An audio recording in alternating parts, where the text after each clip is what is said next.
ولقد آتينا لقمان الحكمة أن اشكر لله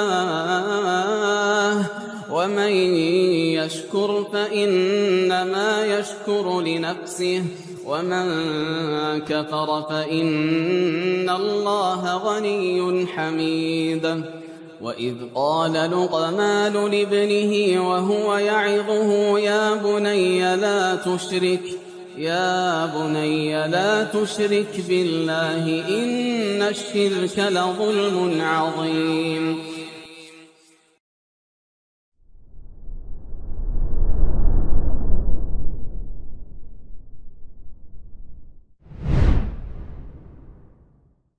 Assalamualaikum warahmatullahi wabarakatuh. Innal hamdalillah nahmaduhu wa nasta'inuhu wa nastaghfiruh wa na'udzu billahi min shururi anfusina wa min sayyiati a'malina may yahdihillahu fala mudilla lahu wa may yudlil fala hadiya lahu wa asyhadu an la ilaha illallah wahdahu la syarika lahu wa asyhadu anna Muhammadan 'abduhu wa rasuluh. يا أيها الذين آمنوا اتقوا الله حق تقاته ولا تموتن إلا وأنتم مسلمون.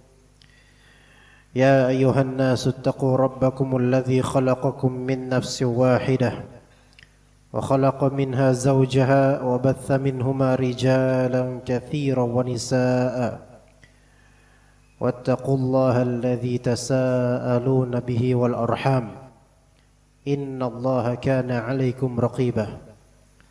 يا أيها الذين آمنوا اتقوا الله وقولوا قولا سديدا يصلح لكم أعمالكم ويغفر لكم ذنوبكم ومن يطع الله ورسوله فقد فاز فوزا عظيما. فإن خير الحديث كتاب الله وخير الهدي هدي محمد صلى الله عليه وسلم وشر الأمور محدثاتها وكل محدثة بدعة وكل بدعة ضلالة وكل ضلالة في النار. Ikhwah sekalian rahimani wa rahimakumullah, melanjutkan perjalanan kita di kitab Amalan Sunnah Setahun Menurut Al-Quran dan As-Sunnah karya Al-Ustadz Yazid bin Abdul Qadir Jawas. Perjalanan kita kali ini dimulai dari 18 atau halaman 18 dari kitab tersebut dengan tema meningkatkan kualitas amal-amal saleh. Bagaimana caranya agar amalan saleh yang kita lakukan bukan sebatas simbol, perbuatan dan zahir semata, melainkan memiliki kandungan yang berkualitas sehingga berdampak dan berefek pada kehidupan kita di dunia dan masa depan kita di barzakh, karena di barzakh nanti teman kita adalah amalan, dan masa depan kita di akhirat, karena Allah Ta'ala menyelamatkan hambanya dengan rahmat Allah, kemudian dengan bagaimana amalan hambanya ini berkualitas atau tidak. Jadi meningkatkan kualitas amal-amal saleh itu adalah suatu tema kebahagiaan untuk seorang muslim. Seorang muslim yang mencari kebahagiaan, dia harus dimulai dari apa? Dari memperbaiki amalannya. Betapa banyaknya orang yang salah dalam memahami konsep bagaimana caranya berbahagia. Rata-rata mencari kebahagiaan dengan apa? Menyimak lagu, tamasya belaka, ya, atau kongkow bareng teman di mall, tetapi amalannya tidak diperhatikan. Maka ini adalah kebahagiaan ibarat mencari oase di padang pasir, kebahagiaan semu, atau menghirup air laut bagi yang kehausan. Haus, mendapatkan air laut, dia minum, tambah haus. Mengerikannya, betapa banyaknya orang yang mencari kebahagiaan dengan cara yang batil, tapi dia kemudian puas dengan itu gitu loh. Dia terperdaya dengan amalan batilnya, terperdaya dengan bisikan syaitan, mengira bahwasanya amalannya tersebut membuat kebahagiaannya itu ada di hatinya, padahal itu adalah kebahagiaan semu, palsu, dan akan terhenti dengan segera. Dikatakan oleh penulis hafizahullah, seorang muslim yang ingin derajat pahalanya meningkat di sisi Allah harus senantiasa meningkatkan kualitas amal-amal saleh yang dia kerjakan. Jangan cuma modal semangat, tapi harus tahu bagaimana meningkatkan kualitas amalan. Yaitu dengan pertama, menyesuaikan amalan dengan sunnah Nabi sallallahu alaihi wasallam. Quality-nya bagus nih, high quality. Bagaimana menyesuaikan amalan dengan sunnah Nabi? Ada enggak nih amalan yang sesuai sunnah Nabi gitu? Kita bahas nanti insyaallah. Ini beliau menyebutkan 4 poin global. Mungkin kita akan membahas 2 atau 3 poin lebih lanjut nanti insyaallah. Itu yang pertama, sesuaikan amalan Anda dengan sunnah Nabi, dengan dalil. Ada enggak nih dalilnya?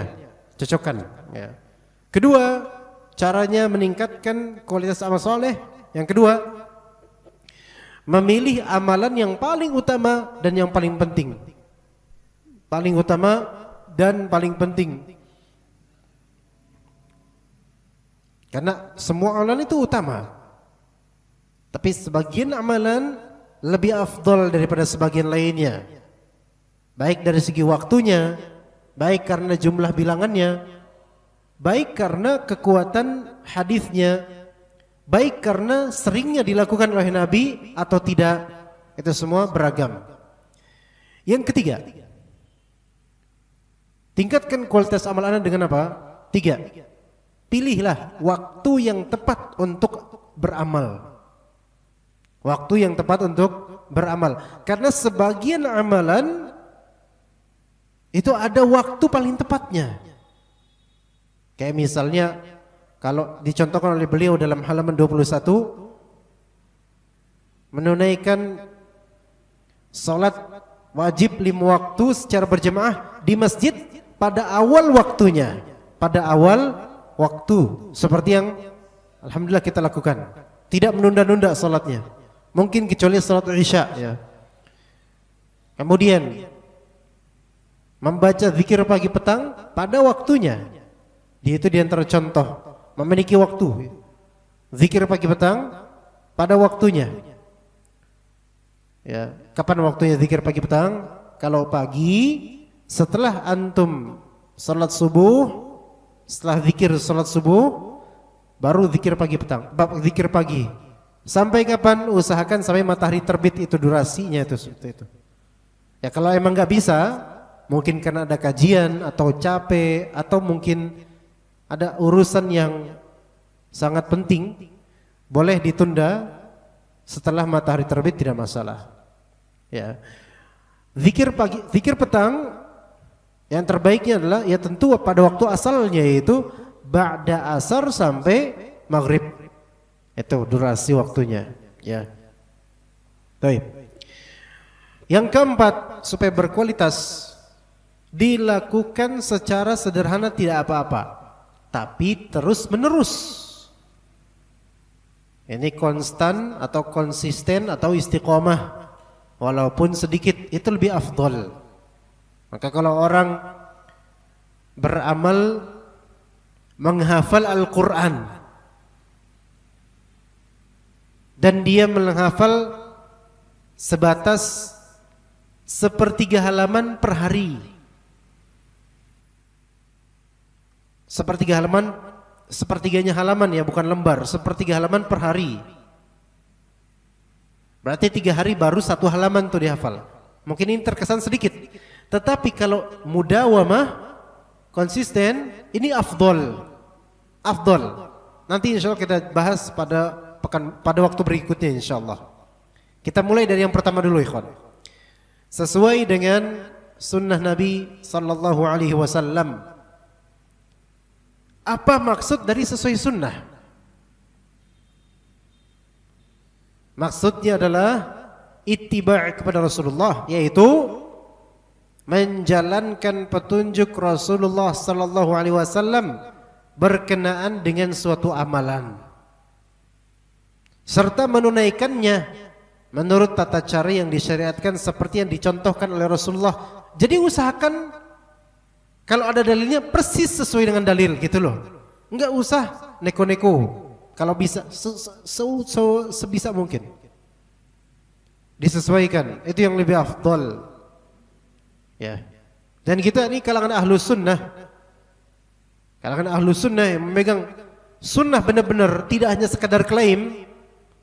Itu ketika ada dalil menunjukkan ini secara jelas, ini langsung ikut. Sami'na wa ta'na, langsung. Enggak ditakwil macam-macam, atau itu kan hadis, enggak usah sok-sokan deh mau persis sama Rasulullah, emang kita siapa? Kan aneh kayak gini kalau bilangnya. Sampai ada seorang Gus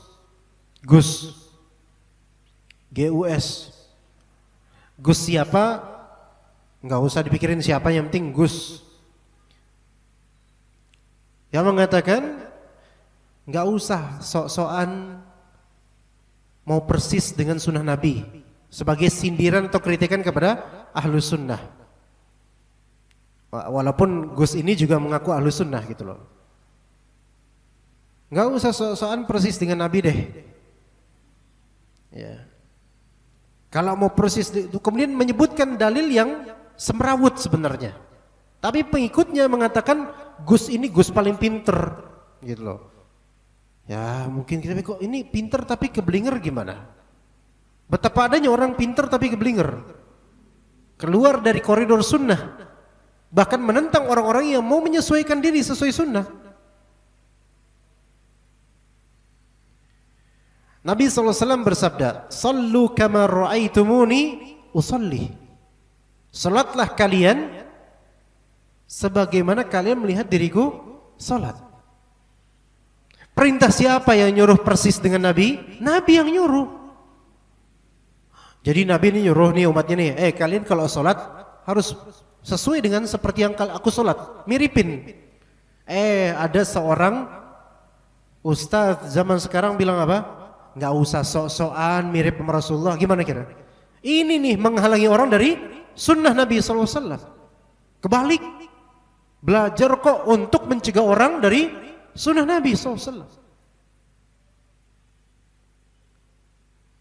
Ini di luar masalah pandemi. Nabi SAW menyatakan sawu sufufakum, luruskan saf kalian, diluruskan. Kemudian kata Nabi SAW, al-ka'ab bil ka'ab wal mankib bil mankib. Usahakan nempel. Ka'ab itu usahakan kalau bisa nempel antara mata kaki dan mata kaki, bahu dengan bahu.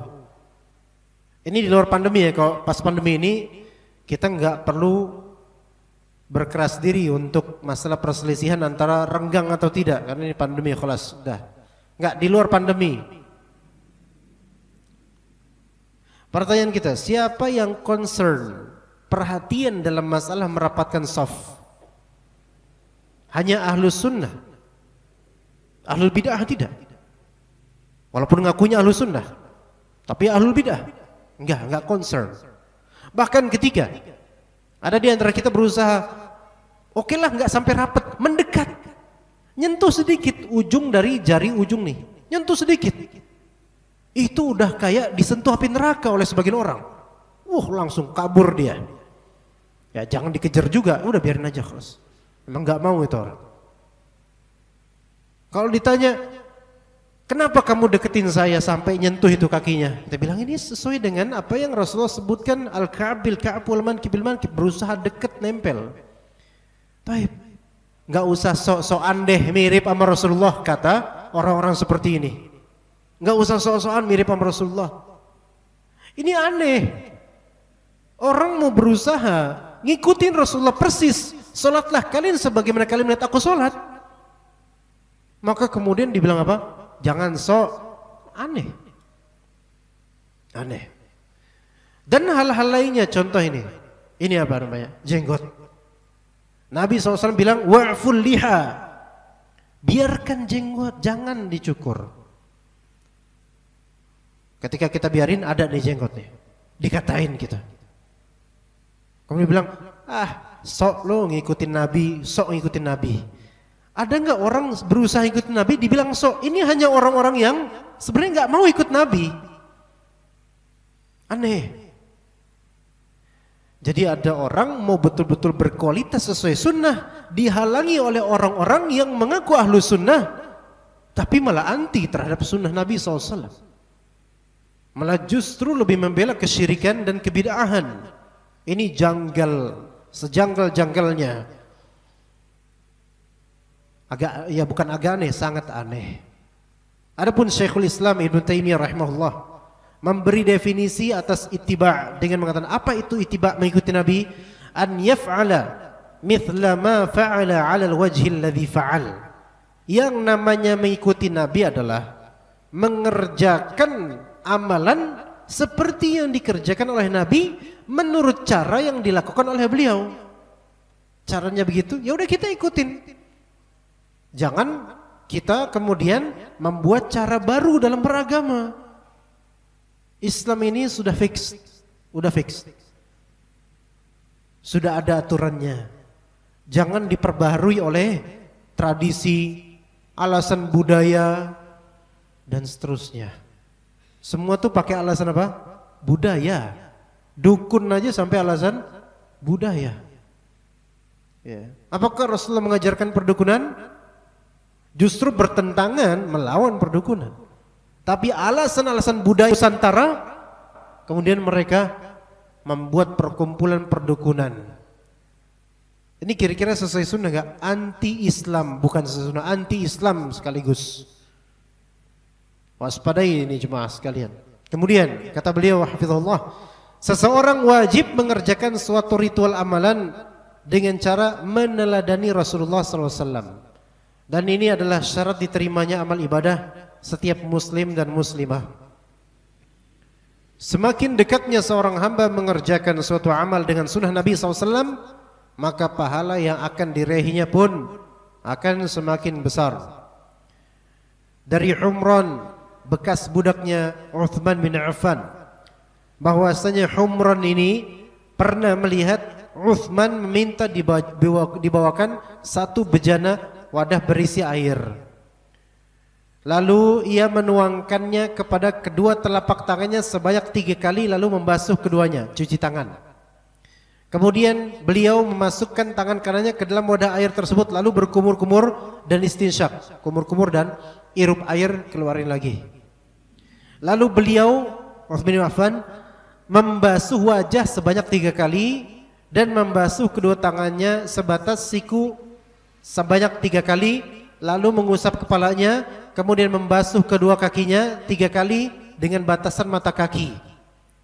Lalu Uthman bin Affan berkata, Rasulullah SAW bersabda, "Man tawadda'a nahwa wudu'i hadha, thumma shalla rak'ataini, la yuhaddithu fihima nafsahu, ghufira lahu ma taqaddama min dhanbih." Barang siapa yang berwudu seperti wuduku ini, cuci tangan, ya, sampai 3 kali, kumur-kumur istinsyak 3 kali, membasuh wajah 3 kali, kepala sekali, kemudian ya mungkin ya kuping juga, kemudian kaki 3 kali. Betul-betul sempurna itu wudunya, sesuai dengan bagaimana Nabi SAW. Kemudian setelah wudunya itu mengerjakan salat 2 rakaat. Mengerjakan salat 2 rakaat. Yang tidak terlintas dalam hatinya hal-hal yang menghilangkan kekhusyuan salat, benar-benar salatnya enggak mikirin dunia, maka akan diampuni dosanya yang telah lalu. Itu sesuai sunnah Nabi seperti itu jemaah sekalian. Adapun yang tidak melakukan seperti ini agak kurang, misalnya enggak dapat fadilah ini. Artinya kalau sesuai dengan sunnah Nabi, ganjarnya besar sesuai janji yang Allah Subhanahu wa taala. Baik, pada amalan di hari Jumat nih. Ya. Hari Jumat sudah berlalu, Pak. Ingat, secara hijriah Jumat itu selesai tadi sebelum maghrib. Rasulullah SAW bersabda, "La yaghtasilu rajulun yawmal jumu'ati wa yatatahharu mastata'a min tuhrin wa yaddahinu min duhnihi aw yamassu min tibi baitihi thumma yakhruju fala yufarriqu baina ithnaini thumma yusalli ma kutiba lahu thumma yunsitu idza takallama al-imamu illa ghufira lahu ma bainahu wa bainal jumu'ati ukhra." Tidaklah seorang mandi pada hari Jumat. Mandi pada hari Jumat di sini maksudnya adalah yaitu setelah terbit matahari, ya, untuk menuju ke masjid. Setelah terbit matahari maksudnya durasi waktunya tuh ya waktu duha itu. Mandi dia. Entah karena mandi junub atau mandi membersihkan diri semata. Mandi Jumat, mandi hari Jumat. Jadi bukan mandinya ini mandi di pagi hari Jumat sebelum waktu sholat Jumat. Dari mulai terbit matahari sampai menjelang azan itu durasinya. Sampean tadi mandi nggak begitu? Ya. Nah biasanya mandinya ini mandi karena mau sholat Jumat berjamaah di masjid. Adapun mandi sore hari Jumat bukan termasuk di sini, bukan. Ya begitu maknanya. Kemudian bersuci semampu dia, wudu, membersihkan badan, wayaddahinu min duhnih, lalu memakai minyak rambut. Sebagian menjelaskan bahasa wayaddahinu min duhnih bisa juga maknanya memakai minyak wangi secara umum. Au yamassu min tibi baitih, atau memakai minyak wangi yang ada di rumahnya. Sebagian ulama memahami ini wayaddahinu min duhnih maknanya memakai minyak wangi pria. Au yamassu min tibi baitih, yaitu memakai minyak wangi wanita, istrinya, minyak wangi istrinya. Paham enggak bisa? Ya. Artinya apa ikhwan? Sebelum antum pergi berangkat salat Jumat, dianjurkan sangat untuk memakai minyak wangi. Ya tidak hanya sholat Jumat, antum pakai minyak wangi kapan apalagi mau sholat dianjurkan. Karena itu termasuk tazyin, berhias diri menuju rumah Allah, dan itu sangat bagus. Entah mau kajian, entah mau sholat berjamaah biasa, entah hal-hal lain, ke masjid, ke rumah Allah. Maka sebagian ulama mengatakan baik memakai minyak wangi sendiri atau memakai minyak wangi istrinya. Hal ini menunjukkan kata sebagian ulama bahwasanya laki-laki diperbolehkan mengenakan minyak wangi yang memang asalnya untuk perempuan. Boleh hukumnya.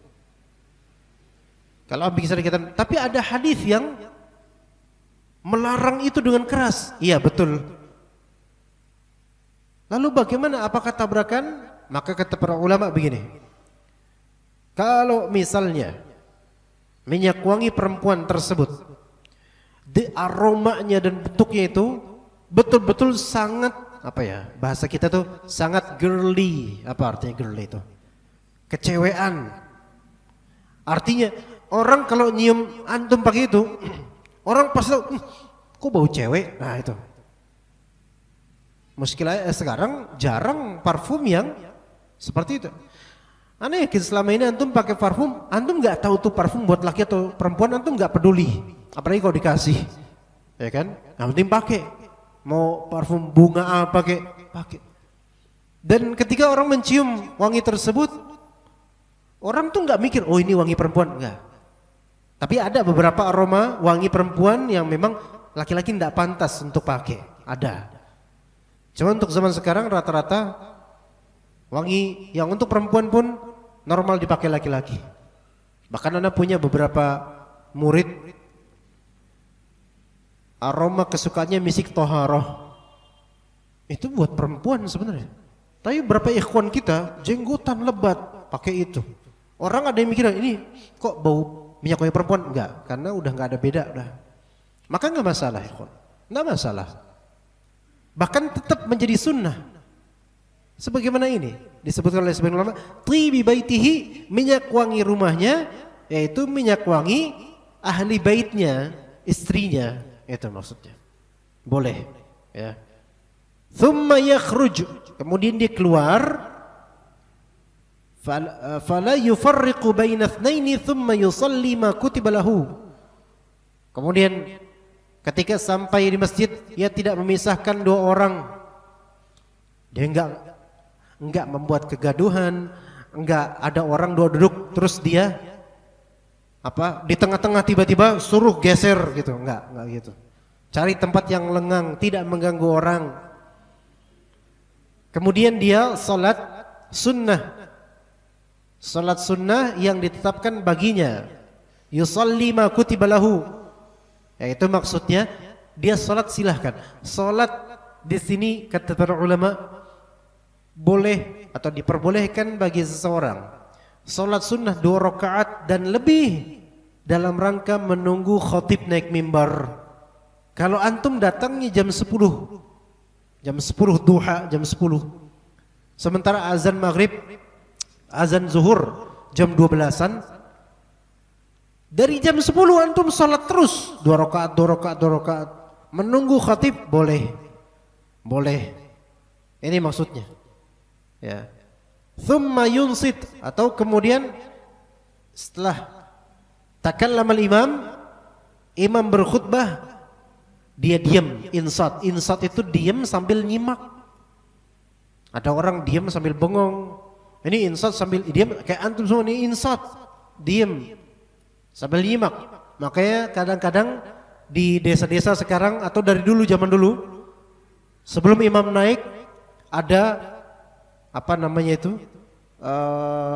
yang memberikan kalimat-kalimat bahasa Arab itu. Isma'u wa ansitu yarhamukumullah, seperti itu, ya. Orang-orang ngerti nggak artinya? Nggak ngerti. Padahal maksudnya adalah apa? Diam kalian, tapi tetap aja orang pada nggak diem. Ada yang main HP, anak-anak pada bercanda, orang-orang tua pada tidur, yang muda risih dengan dunianya. Ini bukan insat namanya. Insat itu diam, nyimak dengan benar. Itu insat. Idza takallama al-imam, jika imam bicara khatib, ya. Makanya yang lebih tepat adalah khatib Jumat dia juga imam. Khatib Jumat dia juga imam, tidak dipisah. Khatib ada sendiri, imam enggak. Yang lebih tepat adalah ya walaupun sah-sah aja, khatib ada sendiri, imam ada sendiri, itu sah jadi, kelas. Tapi kalau mau lebih sesuai sunnah, khatib dan imam jangan dipisah. Tapi Ustaz, khatib kami ini selalu pengen ada imam lain. Kenapa? Karena khatib kami ini tajwidnya enggak benar. Berarti khatibnya harus belajar tajwid dulu. Itu. Siapa yang seperti itu perbuatannya? Dari rumah mandi, bersuci, kemudian jalan ke masjid, sebelumnya dia pakai wangian, jalan ke masjid, kemudian salat, terus diam ketika khatib naik mimbar, illa ghufira lahu ma bainahu wa bainal jumu'atil ukhra. Kecuali akan dia ampuni buat dia dari Jumat lalu, dari antar Jumat tersebut dengan Jumat sebelumnya, Jumat yang berlalu begitu. Ini hari Jumat seminggu lalu. Kalau antum tadi melakukan ini, ikhwan, mandi dan seterusnya sebagaimana tadi kita sebutkan, diampuni dosa antum sepekan sebelum ini. Ini fadilahnya. Zahirnya adalah dosa kecil yang diampuni, tapi tidak menutup kemungkinan Allah Rahim juga mengampuni dosa besar. Nah, dikatakan di sini oleh Ibnu Hajar rahimahullah, penghapusan dosa dari Jumat hingga Jumat sebelumnya disyariatkan terpenuhinya segala apa yang telah disebutkan. Mandi, entah itu mandi junub atau memang mandi murni mandi Jumat, pokoknya mandi gitu. Dan mandi di sini enggak harus pakai sabun. Ya tentu kok kita mandi pakai sabun ya. Maksud di sini adalah mandi secara mutlak, menyiramkan air dan membasuhkannya ke seluruh tubuh termasuk rambut semuanya. Bahasa kita keramas semuanya. Ya. Walaupun enggak pakai sabun misalnya. Ya. Itu tetap tercatat sebagai mandi dalam syariat Islam.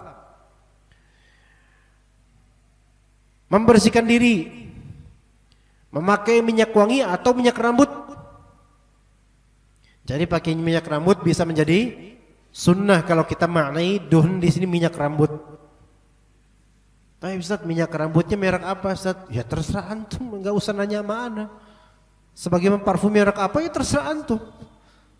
Boleh enggak kita pakai misalnya Braille Cream? Braille Cream tuh. Minyak rambut lama. Atau saya pakai Tanco aja Ustaz.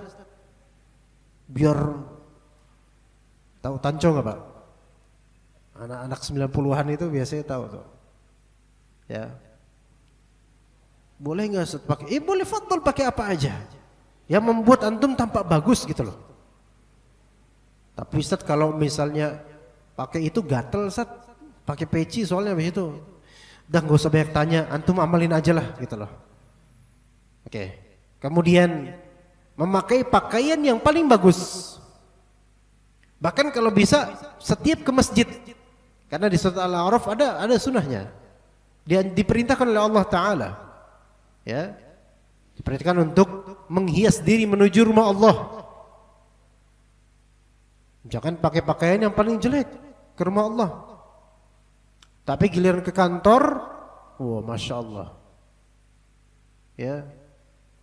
Kemudian berjalan dengan tenang, kata Ibnu Hajar. Berjalan dengan tenang. Berjalan tenang-tenang itu ketika antum masih berluang, waktunya masih panjang, belum berjemaah nih imamnya nih. Misalnya antum datang sebelum azan. Ya tentu kalau Jumatan datangnya sebelum azan lah ya. Tapi usahakan masih luang waktunya, masih luang masjidnya, masih banyak kosong. Antum lebih tenang jalannya. Kalau naik motor lebih tenang. Tapi coba kalau mepet waktunya. Tergesa-gesa, ngos-ngosan, belum wudu lagi. Masuk kemudian udah keringetan lagi. Allahu Akbar, masih deg-degan. Aura jalanan masih ada melekat di tubuh. Akhirnya kurang khusyuk. Kemudian juga pas Jumatan tidak melangkahi orang lain. Ini dia nih. Ya sekarang kan pandemi mungkin banyak yang jaga jarak. Taib yang rapat misalnya. Jangan langkahi orang lain. Ini salah. Ada dua kesalahan. Bisa jadi dari orang ini melangkahi itu salah, tapi dari jemaah juga salah. Apa salahnya? Jemaah Indonesia itu banyak yang sungkan kalau lebih di depan. Monggo Pak, monggo Pak. Nawarin orang, ya monggo. Ayo sampean. Monggo ya, sampean aja. Rebutan untuk tidak ke depan. Padahal kata Allah fastabiqul khairat. Ayo berlomba-lomba. Ini malah berlomba untuk makin belakang. Sebagian kalau Jumatan nyari PW, posisi wena, deket AC, senderan tembok. Masya, ini dia yang saya cari nih, Jumatan saya cari kayak gini. Biar bisa tidur dengan khusyuk. Iya, sengaja di belakang. Nah, kalau kajian nggak apa-apa Pak. Enggak, ini Jumatan. Kalau kajian antum mau di mana terserah ya. Jumatan, tapi kajian ya tentu lebih afdal, lebih dekat. Nah, Ini salah sebagian dari kita ini, depan masih ada yang kosong-kosong nih depannya nih, tapi belakang penuh. Ngantri di belakang. Mau nggak mau ada yang apa? Ngelangkahin bahu temennya. Kalau orang Arab, Pak, itu ngelangkahin bahu orang itu biasa. Kalau kita kan rasanya kurang ajar banget itu. Tapi kalau di Arab biasa. So, coba aja di Mekah Madinah. Antum dua gini, tiba-tiba kaki lewat bluk-bluk orang Arab. Bagi kita tuh kurang ajar, bagi mereka itu nggak masalah. Tapi kalau dalam Jumatan nggak layak seperti itu. Ya, tidak memisahkan di antar dua orang. Ini kadang-kadang kan kita gitu tuh. Ya, orang lagi ini doa nih, lagi khusyuk, lagi baca Quran, tiba-tiba kita nyempil di tengah-tengahnya, sehingga orang itu keganggu kan? Ya, makin sempit dong gitu katanya. Ya, tidak menyakiti orang lain, baik dengan lisan atau dengan perbuatan, ketika lagi atau ketika mau Jumatan, mengerjakan salat sunnah, mendengarkan khutbah dengan serius dan tidak bermain-main. Main HP pas khotib lagi khutbah, maka khotib ketika mendapatkan ada jemaah yang tidur main HP itu, apalagi main HP, bercanda, ngobrol, maka hak khotib untuk menegur. Boleh, malah bagus. Mas, bangun. Gak ngerasa dia. Diem aja istiqomah gitu tidur, ya Allah. Yang tidur bangun. Ya. Tetap sebagian memilih jalan yang lurus dalam masalah tidur. Tetap, masya Allah, nggak ngerasa. Yang lagi pegang HP, bertakwalah kepada Allah. Bukan sekarang saatnya Anda mencari dunia. Boleh seperti itu. Tegur, Pak. Ya, saya pernah beberapa kali saya menegur ini. Anak-anak kecil misalnya. Iya, di khotib. Pada kaget bapak-bapak tuh. Ustadznya galak banget. Bukan galak, emang harusnya gitu. Supaya tahu tuh orang-orang, anak-anak tuh, supaya tahu. Dengerin, wajib hukumnya dengerin. Gak boleh tidur. Tapi Ustadz saya ketiduran, Ustadz. Kenapa bisa ketiduran? Kalau alasan gak sengaja Ustadz saya tidur, itu alasan syaitan. Ya, gitu aja terus, nggak sengaja terus. Ya, sampai tadi kemudian habis Jumatan ada yang WhatsApp saya, Ustaz, saya tadi Jumatan tidur pules, Ustaz, baru bangun ketika qomat. Ya, baru bangun ketika qomat. Gimana, Ustaz? Batal nggak ya Ustaz wudhu saya? Anak bilang, kalau antum tidur pules, benar-benar pules, batal wudhunya, tidak sah sholat antum. Wudhu lagi. Ganti dengan sholat 4 rakaat karena udah selesai Jumatannya. Gitu, Pak. Jadi bukan perkara remeh itu. Capek-capek datang Jumatan, tidur nyenyak, ngorok, ngelindur, ngiler. Nah itu. Lengkap sudah penderitaannya itu. Ngorok, apa kenikmatannya lengkap itu. Ngorok iya, ngelindur juga, ngiler iya. Kapan bangunnya? Pas Allahumma ighfir lil muslimin wal muslimat, tuh bangun dia tuh. Baru amin, tiba-tiba amin. Iya. Banyak dari kita, Pak, atau sebagian dari kita denger bel tahajud, alarm tahajud, enggak bangun. Kalau bangun pun ya hilang alarmnya dah. Tapi giliran denger Allahumma ighfir lil muslimin wal muslimat, bangun dia. Itu pengalaman saya di seluruh masjid secara sepakat ijma semuanya kayak gitu. Kalau saya bilang Allahumma ighfir lil muslimin wal muslimat, langsung pada kayak gini. Amin, amin. Yang tidur bangun, Pak. Itu sepakat satu Indonesia katanya, kayaknya tuh. Saya mendapatkan gitu semua. Giliran saya nggak pakai doa itu, tetap istiqomah kayak gini. Masya Allah. Itu pengalaman saya. Kalau Anda merasakan apa yang saya rasakan, Pak, aduh, geleng-geleng, Pak. Tapi mau gimana lagi, ya udahlah. Kita tegur yang bisa kita tegur. Mohon yang di sini yang tuman kebiasaan tidur pas Jumatan, semoga Allah beri hidayah itu. Semoga tidak terulang lagi, ya. Kemudian Banyak sekali dalil-dalil yang menunjukkan tentang diraihnya ganjaran yang besar disebabkan mengikuti sunnah-sunnah Rasulullah sallallahu alaihi wasallam. Dan untuk mengetahui sunnah-sunnah tersebut, seorang muslim wajib menuntut ilmu syar'i dari para ustadz yang mengajarkan Al-Quran dan As-Sunnah yang sahih menurut pemahaman salafus saleh. Taib, menuju track yang kedua untuk memperbagus kualitas amalan. Yang pertama tadi apa? Yaitu sesuaikan, selaraskan dengan sunnah. Berarti kan harus tahu dalil, gitu ya. Yang kedua, memilih amalan yang paling utama dan yang paling penting. Amalan yang paling utama apa? Yang paling penting apa? Pilih itu. Utamakan itu. Oke. Beliau berkata hafizallah, setiap muslim tentunya ingin agar amalan ibadahnya bernilai lebih besar di sisi Allah Subhanahu wa taala. Pengen kan kita itu? Oleh karena itu, setiap muslim harus mampu memilah dan mengelompokkan amalan-amalan berdasarkan aham bil aham, yang paling penting hingga yang penting. Jadi perbuatan itu kan ada yang paling penting, ada yang penting, ada yang kurang penting, ada yang enggak penting. Nah, yang paling utama hingga yang utama, sehingga ia tidak terluput dari amalan yang lebih utama karena sibuk mengerjakan amalan lain yang sebenarnya enggak lebih utama dari itu. Ya. Dia menyibukkan diri dengan apa? Yang lebih utama. Ya.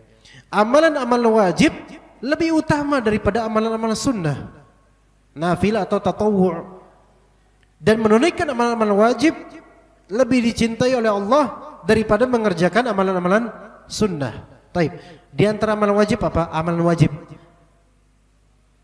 menafkahi istri, anak. Ini wajib. Menafkahi orang tua yang memang membutuhkan, wajib. Dan kita mampu menafkahinya, wajib. Taib. Ternyata kita lebih disibukkan untuk mendonasikan untuk orang lain, sementara kewajiban kita menunaikan nafkah anak istri terlalaikan gara-gara kebanyakan ngasih orang. Ini muskilah dan masalah ini ada di masyarakat kita. Sebagian dari orang itu mendatangkan masalah ini ke anak pribadi dan juga ke ustaz lain. Ustaz, ini ada seorang istri dinafkahi sedikit sekali dan kurang cukup, tapi suaminya dermawan sama orang-orang lain, tapi untuk keluarga sendiri bakhil, pelit, medit, afrit, dan teruslah itu, kikir, ya, dan seterusnya. Istri minta uang belanja, itu imet banget itu. Udah kamu cukup segini doang. Sehari 50.000 misal aja ya. Ini nggak tahu cukup apa enggak, relatif ya. Tapi nggak cukup, anaknya 5. Buat beli bakwan, ya buat beli nasi uduk habis itu udah kholas, ya kan ya. Sekarang nasi uduk kan rata-rata berapa Pak? 10.000 ya. Anggaplah ya 5.000 lah. Ambil 5.000, 25.000, gorengannya belum. Ongkir, enggak perlu ongkir kan ibunya sendiri. Ongkos anak sekolah, jajan kurang. Tapi kalau misalnya, ada donasi dakwah nih, donasi dakwah. Murah hati, masya Allah. Lempar sana sini duit tuh, kayak lempar kartu remi ya. Orang kan kalau lempar kartu remi kan enak banget. Nah dia sedekah enak banget, giliran sama keluarga, ntar dulu. Dicari, wahai suamiku kenapa kok kayak gini? Kok untuk orang lain, untuk dakwah kok ini Pak? Kata suami beralasan, ya kalau misalnya untuk kamu dan anak kan manfaatnya untuk kita doang. Tapi kalau untuk dakwah kan manfaatnya buat orang banyak. Ini salah cara mikirnya. Yang lebih utama yang disuruh Rasulullah tuh, ibda biman ta'ul. Mulailah dari orang yang kamu tanggung jawabkan, anak istri, sebelum lainnya. Begitu. Ya. Jangan kebalik. Kemudian Allah Ta'ala, Rasulullah SAW bersabda, Allah Ta'ala berfirman dalam hadis Qudsi. Ini azan jam berapa ikhwan? Hah? Khalas. Baik, kita lanjutkan ba'da Isya nanti insyaallah. Wa sallallahu ala nabiyyina Muhammad wa ala alihi wa sahbihi ajma'in.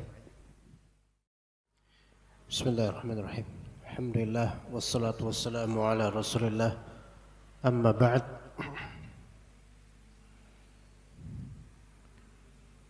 Allah Subhanahu wa taala berfirman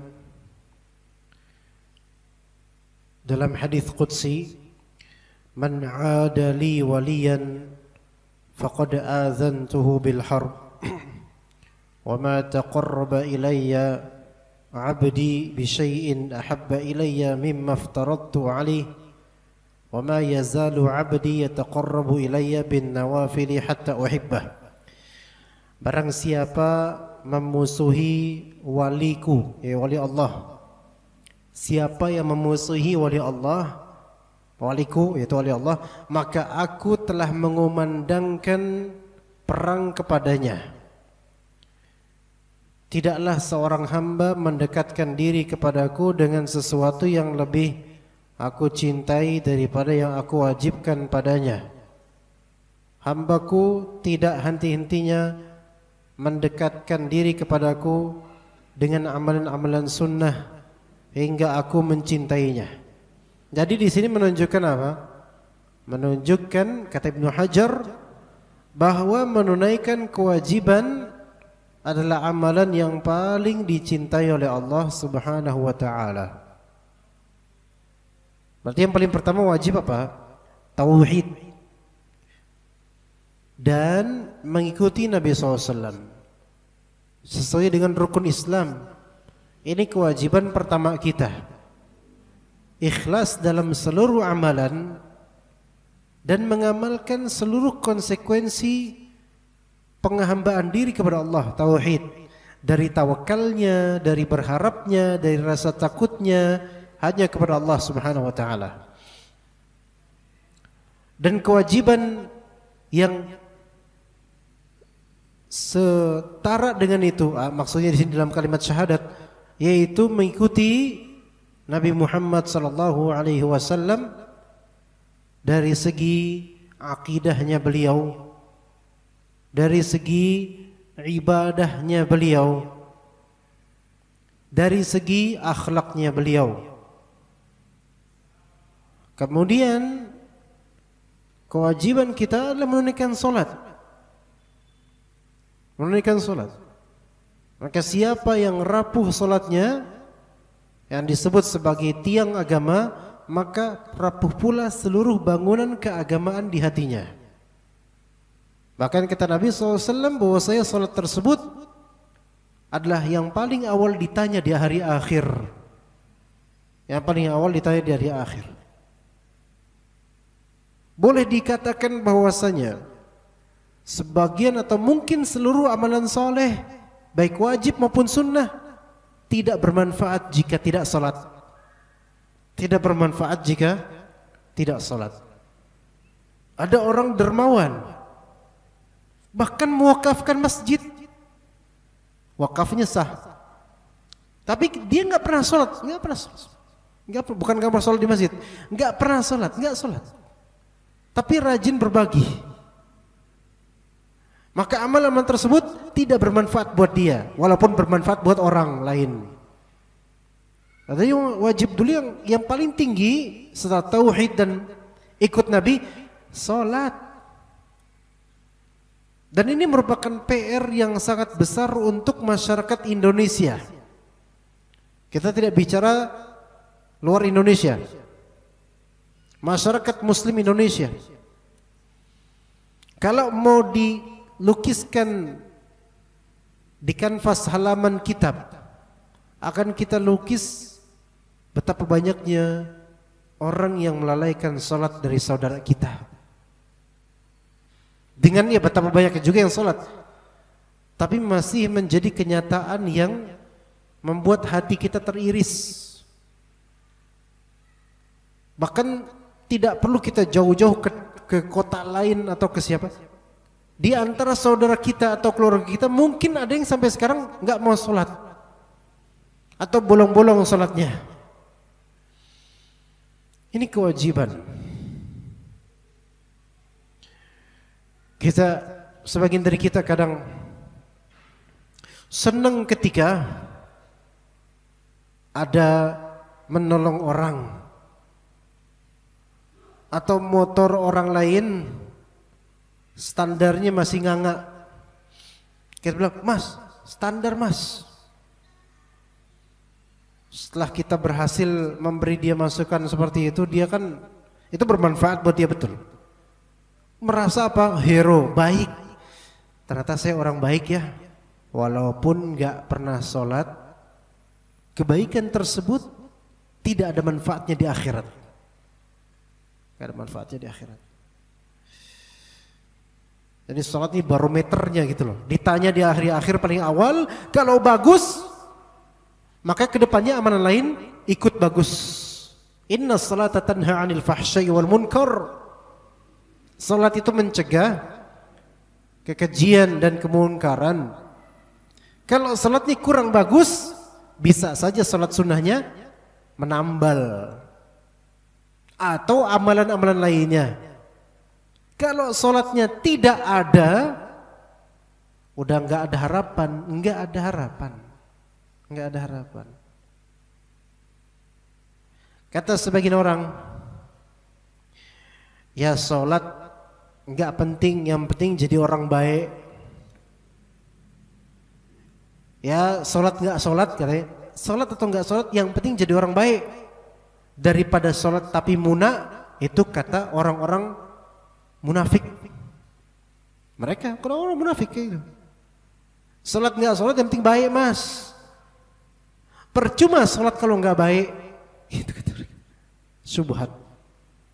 Lihat tuh, salat berjamaah di masjid, tapi kelakuannya nggak baik tuh. Jadi yang penting tuh kelakuannya baik Pak. Mau dia salat kek, mau nggak, kita lihat akhlaknya. Ini perkataan orang bodoh. Karena boleh jadi ada orang sholat tapi kelakuannya nggak baik, berarti sholatnya kurang baik.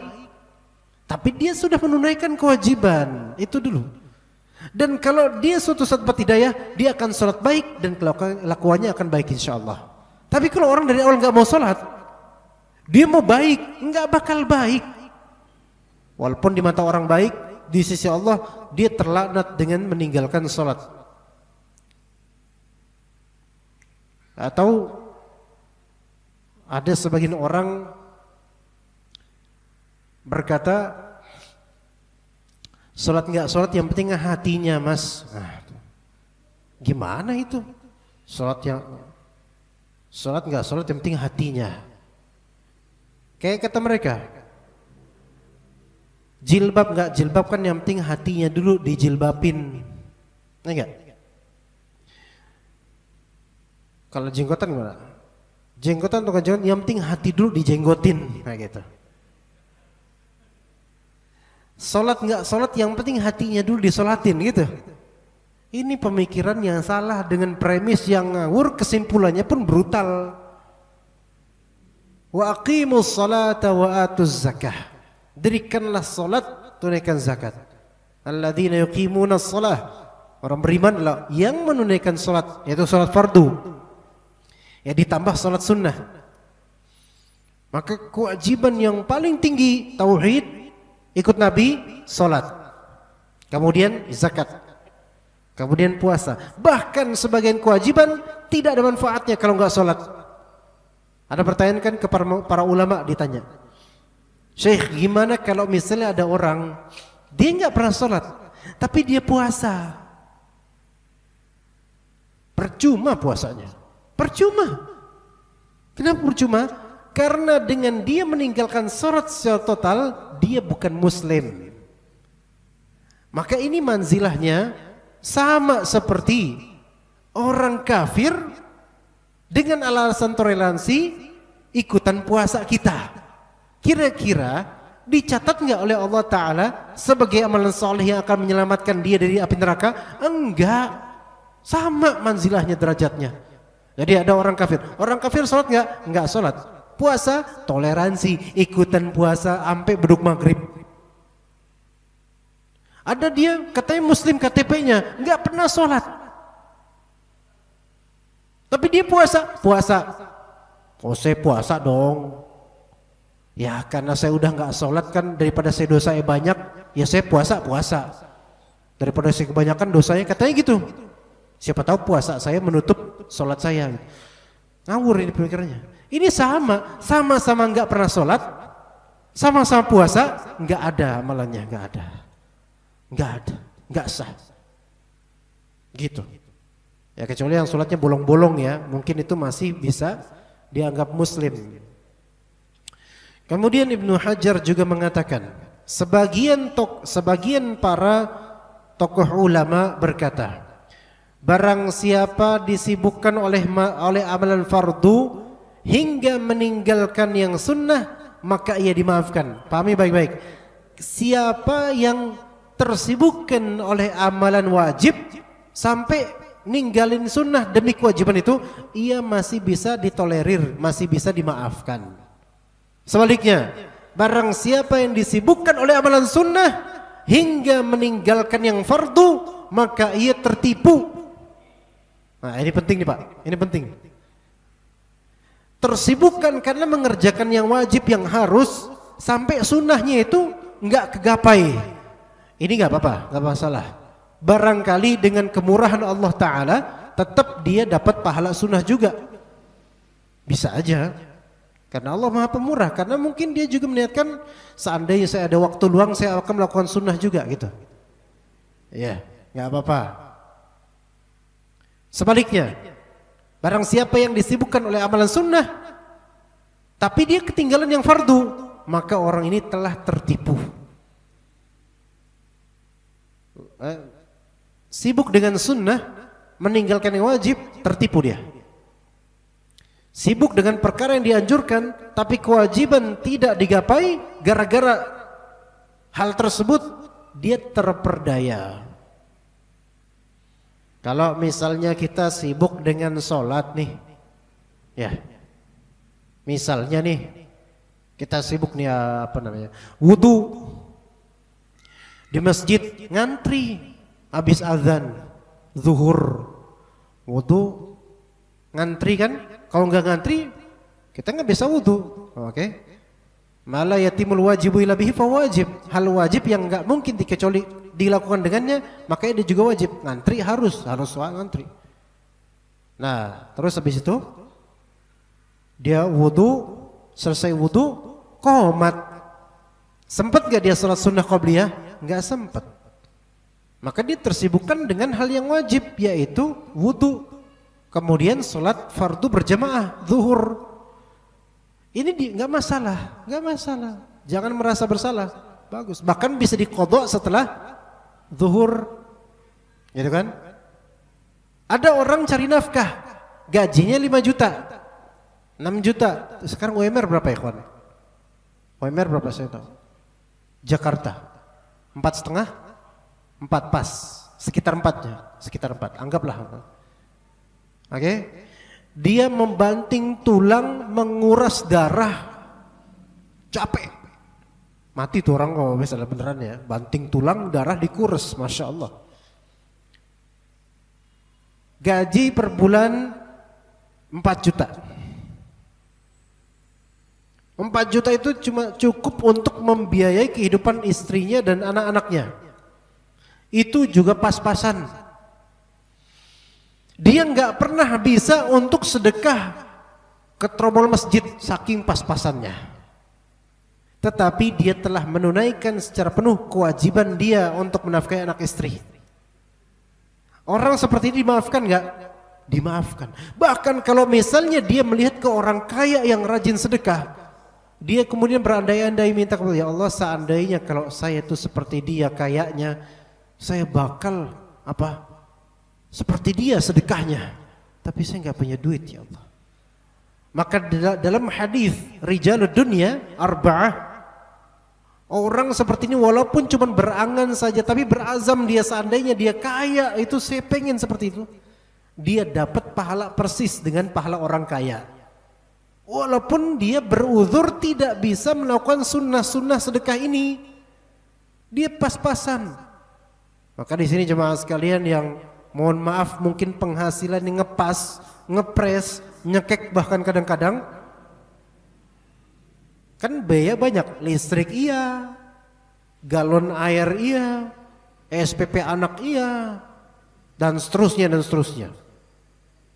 Enggak sempat sedekah.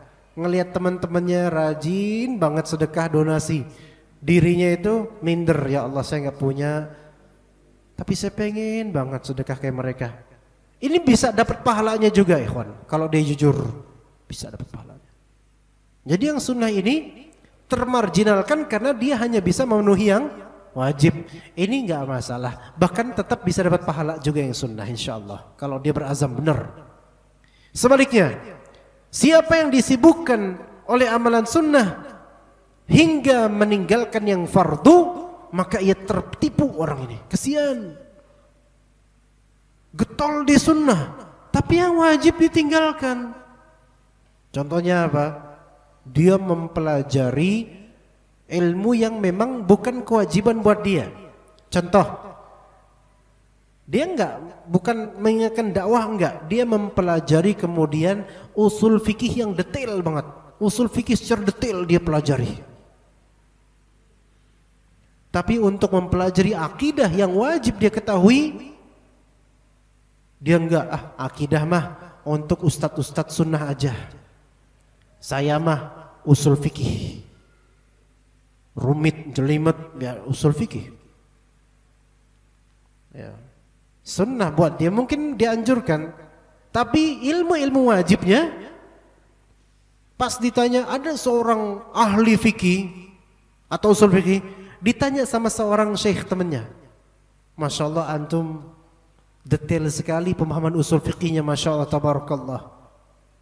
Tapi coba boleh anak tanya nggak? Manusia itu nanti dikubur akan ditanya apa aja? Seorang alim di usul fikih ini kemudian dia bingung dengan pertanyaan itu. Coba apa kayak gimana pertanyaannya? Nanti dikubur manusia itu kan dapat pertanyaan. Nah, apa saja pertanyaan itu? Antum tahu nggak jawab? Pasti tahu insyaallah. Man rabbuk? Apa agama siapa Rabb kamu ya? Nabinya, agamanya. Tapi ternyata profesor ini dalam bidang usul fikih atau doktor di bidang usul fikih ini tidak tahu jawabannya. Saya nggak tahu, saya baru dengar ini. Ajib. Kita yang baru ngaji aja dicekokin ilmu yang harus kita pahami ini. Kalau antum belajar usul salasah tahu ini. Atau mendengar hadisnya tahu ini. Padahal ini kompilasi dari kehidupan kita di dunia. Masya Allah. Mempelajari sastra Arab, balaghah, syair-syair Arab, nahwu sampai detail. Tapi ketika ditanya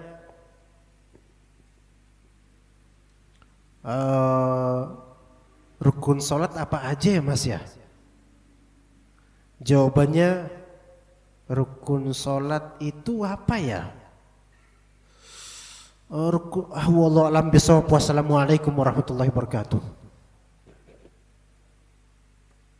Ini orang tertipu. Disibukkan oleh amalan sunnah karena kesibukan dengan yang dianjurkan, meninggalkan yang harus dia tahu, yang harus dia lakukan.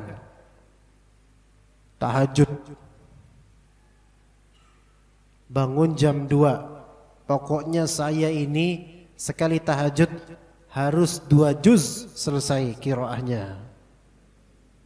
Ajib. Boleh, bagus. Allahu Akbar.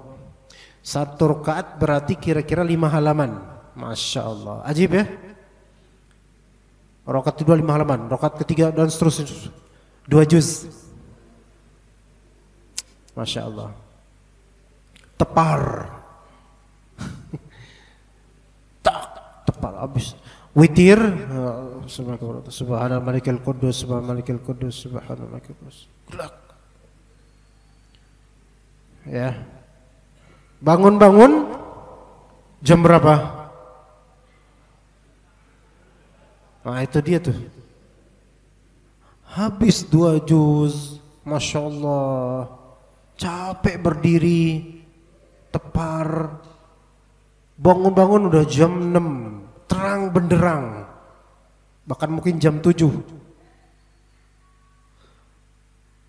Belum salat subuh. Gara-gara apa? Sekali itu saja dia salat tahajud selama itu gitu loh. Tapi salat tahajudnya dia telah mencederai kewajiban salat subuhnya di tepat waktu berjamaah. Dan karena kebiasaan salat subuh berjamaah tadi sebelumnya, jam 7 bangun, oh dia ngerasa oh bangun saya. Terus jalan, nyari nasi uduk ya. Ini bukan pengalaman Anda loh dia, jangan antum tuduh Anda, ini ceritanya aja. Nasi uduk, cari, makan, sarapan, berangkat ke kantor, nyantai. Dia lupa kalau dia belum sholat subuh karena biasanya jam 7 itu biasanya apa? Dia beraktivitas, jadi ngerasa oh di jam 7. Kan kadang-kadang gitu orang bisa aja kayak gitu karena sholat subuh biasanya waktu subuh-subuh. Baru inget jam 10. Kok kayaknya ada yang janggal, ada yang ganjel gitu di hati. Dia pikir-pikir, astagfirullahaladzim, belum sholat subuh saya. Ini tertipu, terperdaya. Karena mengamalkan amalan sunnah, begitu sibuknya, begitu giatnya, yang wajib malah keteteran. Ini salah. Ya, gitu. Sedekah ke orang sunnah. Tapi kalau sedekah itu kemudian menyempitkan nafkah untuk anak istri, malah jadi kurang nafkahnya, ini berarti bapak ini telah tertipu. Wah bos, gimana kok tertipu Ustaz? Kan bagus sedekah. Betul, bagus dengan porsinya. Yang wajib itu didahulukan daripada yang sunnah. Ini yang perlu dipahami. Semua orang paham, tapi kadang realitanya kadang-kadang kita melanggar hal seperti ini. Maka kalau mau berkualitas amalannya, yang paling utama dulu diutamakan, baru kemudian berikutnya. Seperti itu, jemaah sekalian rahimakumullah. Ini sudah jam 8 ya, anak khawatir. Sebenarnya anak khawatir diri anak aja, anak khawatir kemalaman ya, karena ini sudah malam, makin dekat dengan waktu subuh ya. Jadi anak cukup aja sampai sini aja. Insyaallah pada pertemuan, masih ada pertemuan mendatang atau Ramadan? Masih ada pertemuan mendatang setelah ini? Masih mungkin ya. Insyaallah jika belum Ramadan, sekarang kan akhir Rajab ini. Ya. Sekarang tanggal 28 Rajab atau 29 Rajab. Ya mudah-mudahan insyaallah bulan depan kita lanjut lagi insyaallah masalah memilih waktu yang tepat untuk suatu amalan. Saya sangat berterima kasih kepada jajaran DKM dan juga rekan-rekan ikhwah yang berkontribusi dalam pengadaan majelis ini dan majelis lainnya. Semoga bermanfaat kajian ini untuk diri ana dan juga antum dan juga mungkin rekan-rekan yang menonton baik di channel masjid atau di channel saya. Semoga Allah Ta'ala memberkati apa yang kita amalkan dan menerimanya sehingga menjadi amalan saleh yang diterima oleh Allah Subhanahu wa Ta'ala. Barakallahu fikum jami'an wa sallallahu ala nabiyyina Muhammad wa ala alihi wa sahbihi ajma'in. Subhanakallahumma bihamdika asyhadu an la ilaha illa anta astaghfiruka wa atubu ilaik. Wassalamu alaikum warahmatullahi wabarakatuh.